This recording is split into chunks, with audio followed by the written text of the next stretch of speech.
My brother, crazy, like I said, 5 years older, he was in charge of watching my sister and I, whom my mom worked 3 jobs. And one night, and he hosted all the high school parties, so we usually had like 50 kids at our house, probably 3 days a week at least.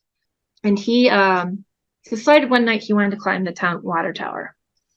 So he took a whole group of friends up and decided, well, I have to watch my sisters, so took us up too. And about 50 feet up, he said, don't touch this wire. It's 440 line live wire on the water tower.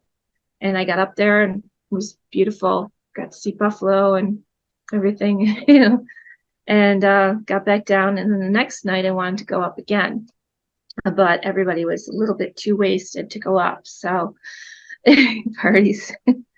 Um, so basically I grabbed one of his friends that was willing to go, and we went up. And before we went up, I told him about the wire. I pointed up to him. I said, don't touch that wire. It's live. And he was below me about 10 feet as we climbed. And when I got to it, I knew not to touch it, but I didn't even think about it. And I just reached out and grabbed it. And immediately I was frozen to that water tower. And it's like so much electricity was going through me. I like 1,000 times more than, just being shocked at electrical appliance at home or anything like that. And I I couldn't move a muscle, not a finger, nothing. And I felt all this energy coursing through me, and I'm like, oh God, I'm gonna die. And I started to pray. And at that point, I was judgmental about God. I had gone through so many different churches to find my way throughout the years and had not really made a decision, didn't think he was there. And I prayed that if he would let me live, I would live a better life. I would be a better person, and I would try to, live life to its fullest. And then I also asked him, I said, as long as you let me live and let me live without permanent damage. Threw that in there. I don't even know why I threw that in there, but I just knew that if I fell this 50 feet, I'm going to be broken. I did not want to be in a wheelchair for my life. So everything, all of a sudden, I blacked out. It was like someone hit a switch. And I was standing in this black kind of void area. It was pretty vast. There was no walls or anything. It was like, it's really hard to explain because the colors, there was some colors. It was like varnished browns mixed with black, and they weren't like just flat colors. They were kind of like swirling a little bit and to make this space up. And I was standing there and I'm looking around and I'm like, oh my gosh. And all of a sudden I looked to my left and a light shone. It was like this little ball of light that was just like glowing and pulsing. And then it shined down and there was a group of people. And those people were all walking around in a circle, like holding hands. And they were all very happy people, full of joy and love. And I realized that I saw my Uncle Kenny in there. And I recognized a couple of relatives, but I also felt like they felt like they were all family, but I didn't recognize them all. And they were all very happy.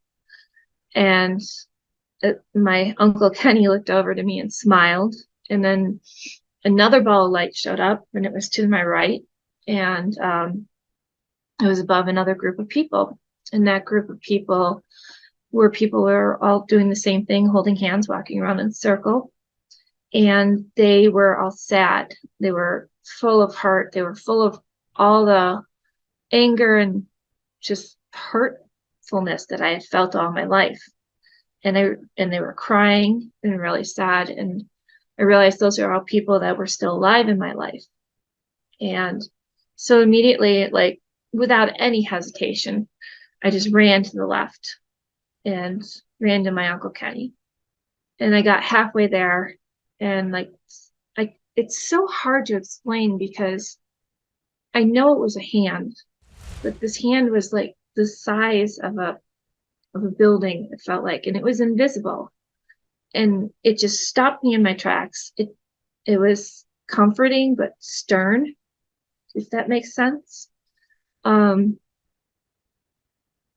and was just like forgiveful or something like that. But anyways, the then I had a voice come in my head, and it was like this angelic woman's voice, and she said, "It's not your time. It's not your time, and you have purpose." And I had been looking for purpose my entire life at that point. Like, I have no purpose on this planet. This is just hell, you know. So then all of a sudden I blacked out again, and it felt like a switch went off again. But I didn't come back to like the regular reality. I was still in some kind of void, but everything shut off in front of me. And I felt like I had a choice, but in that moment, I guess I didn't have a choice because I was stopped and I was brought back. Um, so when I went to the second blackout, I felt like I was floating down, just gently floating downward. And, and then I woke up on the ground. And apparently, from what had happened, because the other guy told me, he said, "Oh, before that, before I started floating down, I had felt two hands on my chest, just like push so hard, but it didn't hurt, just so forceful, and it had pushed me back like away far enough that when I landed standing straight up, and I landed probably about 5 feet away from the cement block, but I landed on the ground. So I feel like I was pushed back away from that block so that I wouldn't be crushed, you know, in the fall. And I woke up. Apparently, I'd fallen forward. So I ended up with a slight concussion from falling forward. And I just laid there and for a little while. And the guy up on the tower was climbing down. He was screaming my name. And by the time he got to me, I was so calm. I had no pain. It was just very calm. And I told him, I'm like, calm down, just go get my brother. So I laid there the whole time, face down pretty much. And I didn't move. I didn't feel like I should. And he came back with the guy. They ended up rolling me over, pulling me underneath this little spot, this little bit of spot underneath the fence, through the dirt and everything. And then they put me on the back of a bicycle, and on the seat, I held on to my brother. We rode home 7 blocks to a booming house full of kids. My mom was working, of course. They brought me upstairs, put me in my bed. A bunch of girls came in. They're like, "Oh my God, what do we do?" And one's drying the blood off of my face that came from my nose, because I guess I had blood like here and here.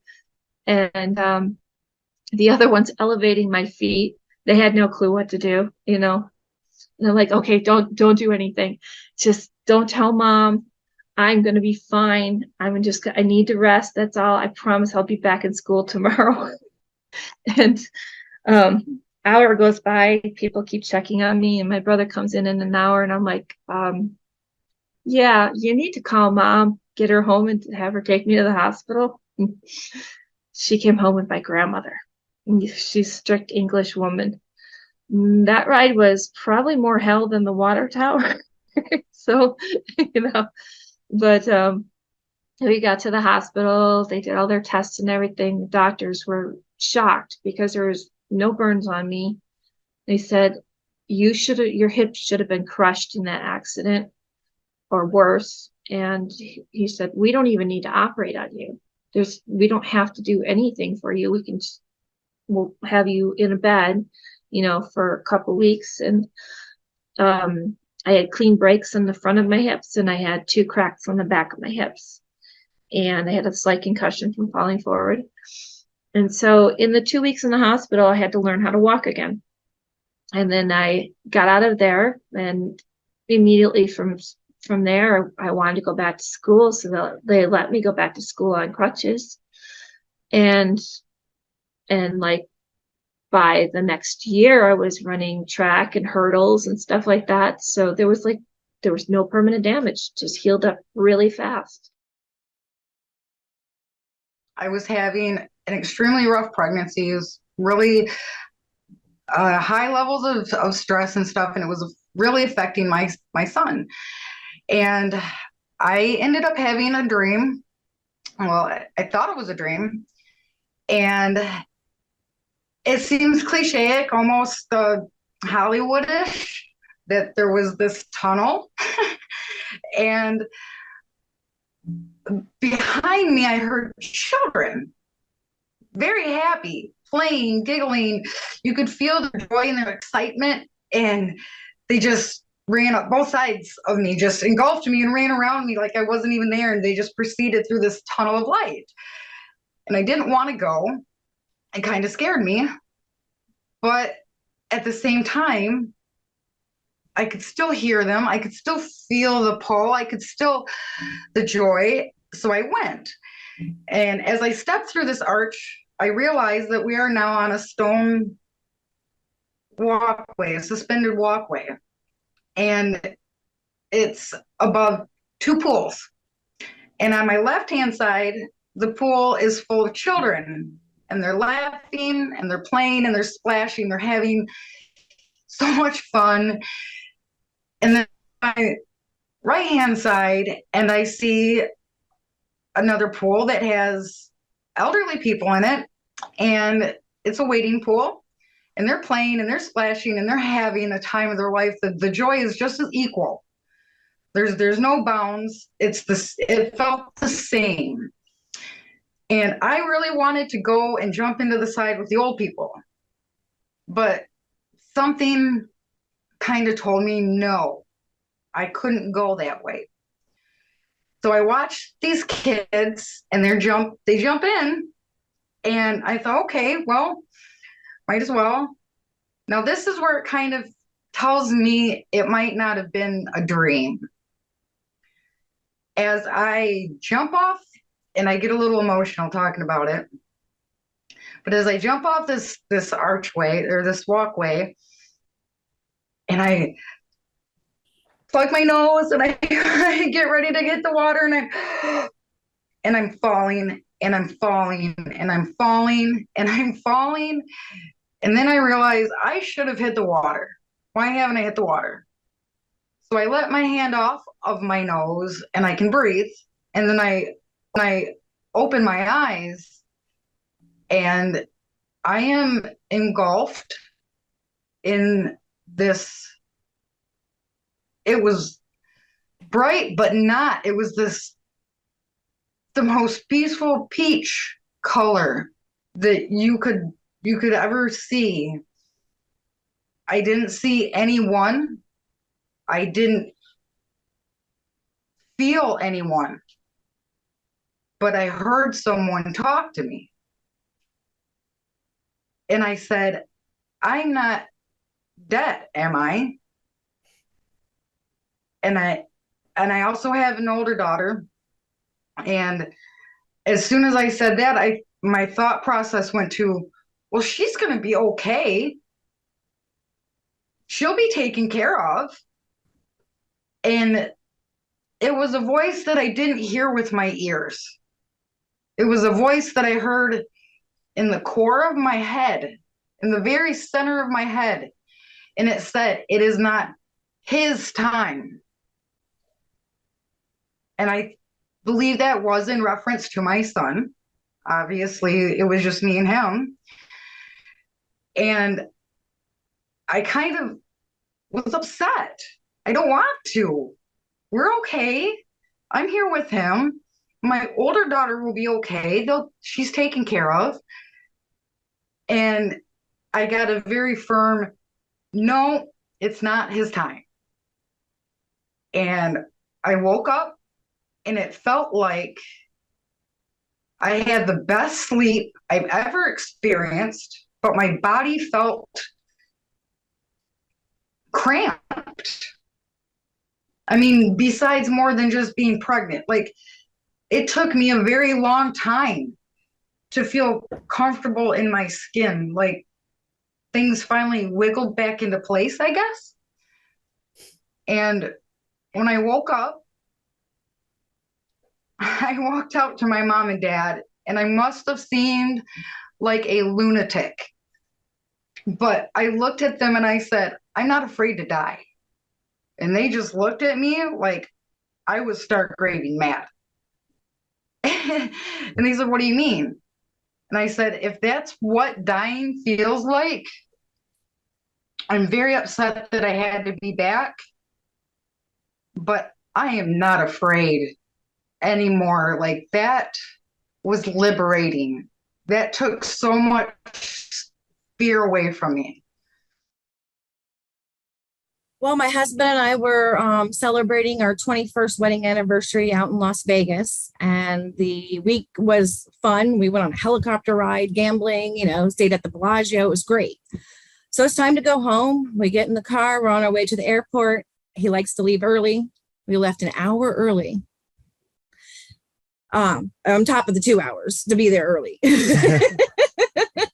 So we go to Starbucks and we get a Starbucks and we're driving down the highway to the airport. And all of a sudden I'm like, I took a sip of my Starbucks and I felt really tired. And I remember thinking, I should have got an espresso. Like, I don't think this was enough. I should have got an espresso. And then I got that hot feeling like I was going to pass out. And then it was a rental car and I didn't know where the door handle was. And so I thought I was going to vomit now because it's like all this stuff happens at once, right? And so I couldn't find the door handle. So I'm like, put my legs, my head between my legs, and then I'll be able to stop from passing out because I knew I was fixing to pass out. But that's not what happened. I went down to go like I was going to pass out. And then the next thing I know, it's like, boop! I'm in this black void and it's silent. And I said, where the heck am I? And as I was saying it, I looked down and I don't even have a body. And I'm trying to think, who am I? Because I've passed out. This is part of my condition. I've been passing out, but never have I experienced this. And so I have this checklist, who am I? Where do I live? And I got to who am I? And that's a darn good question because I don't have a body. So who am I? And then I started trying to look around without a body, but I'm looking for hands and looking and there's nothing but blackness. And then as I started to question where I was and trying to make sense of it, I started to float. And then I'm backwards. I have this painting behind me because I'm floating. And then I see all these stars and the galaxy and the universe. And as I looked around, I didn't, I listened to some of these people and they see, people and God and or people to meet them there. And there was nobody there to meet me. And I didn't see God, but I did see the universe. And I got to go just beaming. Wherever I thought I wanted to go is where we went. And I remember taking it in and looking at it all because it was I knew I wasn't going to stay. It was I wanted to take it all in so I wouldn't forget it. So I wouldn't forget. And I painted a picture because I just saw this beautiful colors, almost like looking through a one of those telescopes, the kid ones, with all the colors and dimensions. And it was breathing. Yeah.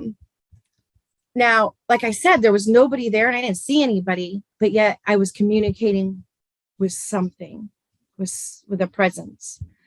And I remember asking who am I? And I knew I was Christy.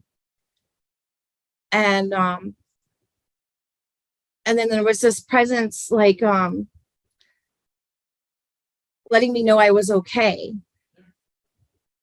And then as I looked around, there was like all this redness down at the bottom. And I remember asking, like, well, what about all the people that hurt us? You know, what about all those people that hurt me? And then it was almost like, don't worry about that. We're all connected. They got to deal with that. It's all about love.